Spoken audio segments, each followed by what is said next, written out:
To say that this pink idiot caused Genshin's biggest drama would easily be the understatement of the century. Varesa's the ugliest character I've ever seen in any gacha game. Who the f has a vor fetish on the dev team? This is so ass! Why do people hate Varesa so much? Well, after being placed on life support from researching the depths of TikTok and Twitter, I think I figured it out, and it all has to do with how people perceive her. From what I've seen, there are two main criticisms. With the first problem, take a look at her playable model and the words, chubby girl. Yeah, no. Her lore states that she comes from a tribe where they excel at bodybuilding and wrestling, so they have to eat and work out a lot in order to be in tip-top shape, which fits Varesa well. A lot of people were genuinely shocked that the Genshin developers took the bold step to give her a new and unique physique by giving her some chubbier thighs and a Sonic running animation. A lot of people who are complaining can be understood more easily thanks to another bigger drama, the Notlon debate. Notlon is a region in Genshin Impact that has been met with a mixed reception due to its departure from the traditional Genshin formula with its storytelling and character design. Most of the playable characters in the game have designs and items that take obvious inspiration from real-life culture, but with Notlon, it's kinda confusing at first. With some of the characters, you can obviously tell that they're from the indigenous cultures of our world, while others are... what? Varesa might be the worst offender in their eyes, and don't get me wrong, there are reasons for that, but instead, try to look at it from this perspective first. One of Varesa's inspirations comes from the Mexican luchador, which are known for dressing and acting a little insane in the ring, but that's because their personas are inspired from strong animals and gods. Everyone has their own outfit and fighting style, and I suppose Varesa chose that school uniform looking thing for practicality in fighting and to combat Notlon's weird weather, surprisingly enough. Even her attacks are based on real-life wrestling moves. They do the butt slam in real life. It makes you wonder if the wrestlers do their signature moves in bed though. At first, she honestly looks like a boing boing fan service VTuber, but in reality, she's a love letter to Mexico since luchadores are seen as powerful cultural voices over there. Though, I think the mishmash of the design, and whatever the heck this is, comes from a genuine concern that leads to the second point. Say it with me, kids. Being Gooner bait!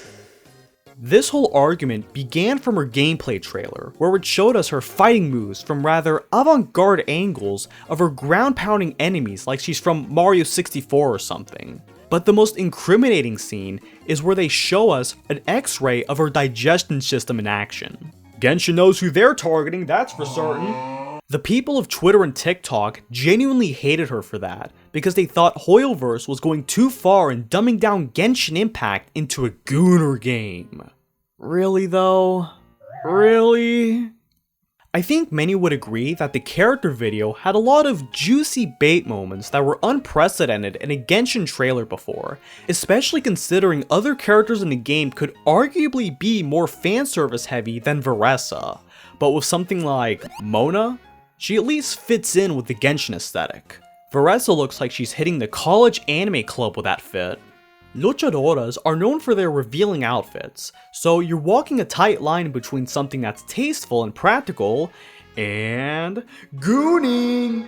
Her design language was a culmination of what many people saw wrong with the Notlon region as a whole, and it hurt more for many because the most anticipated character of this banner season was actually Yansan, a character from Varesa's tribe who's actually her personal trainer, and also among the single strongest characters in all of Notlon. She had been teased since the very beginning of the game in 2020, but when she was finally unveiled as a playable character in early 2025, people saw that she was a 4-star character, while Varesa got the limelight as a 5-star. The difference between 4 and 5 stars is like the value of a stone and diamond axe in Minecraft. Hoyo's developers put more time into making 5 stars have fancier attacks and a cooler trailer, while 4 stars are thrown to the streets to fend for themselves. Thankfully with Yansan, she is proving to pull her weight in her niche, but it still doesn't change the fact that she was slowly built up for half a decade, and when it was her time to shine, she was shafted for a pink girl with big thighs and a little head. Many people have made fan art trying to make their own interpretations of Varesa, and if I have to be honest, I think her design complements her more when she has some more juice in her system, if you know what I mean. So why did the developers make her like that? Here's my theory. One of the harsh realities that you'll learn as you get older is that a lot of things aren't made for one specific person. It's made to chase the dollar. If Genshin Impact was made by some dudes in a garage for fun, designs and story would be wildly different to what we have here. In my eyes, Varesa is Gooner bait.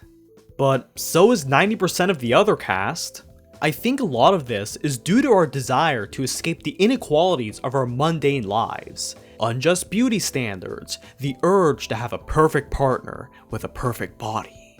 The companies know and exploit this vulnerability by making a character's good parts juicier. A lot of other forms of media throughout history have the same treatment, and Varesa is just another expression of that desire to see goonable woman for Genshin Impact's biggest market, China.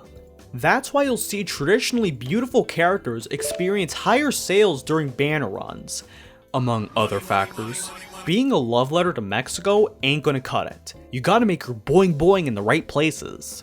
It's a bit depressing looking at it that way, but in the world of business, your only end goal is the dollar. The ends justify any cringe means. Or maybe TikTok went crazy and needed a villain of the week. Water bucket, release! I will admit that Varesa's trailer made her more bait than brain. There's probably someone on DeviantArt who's getting it on to Varesa butt slamming a hurley churl. But researching her inspirations just made me love her more for obvious reasons. I think the most I can say is that everyone should do a little more research before calling someone a poo-poo head. Her dad's got that Mr. Incredible build.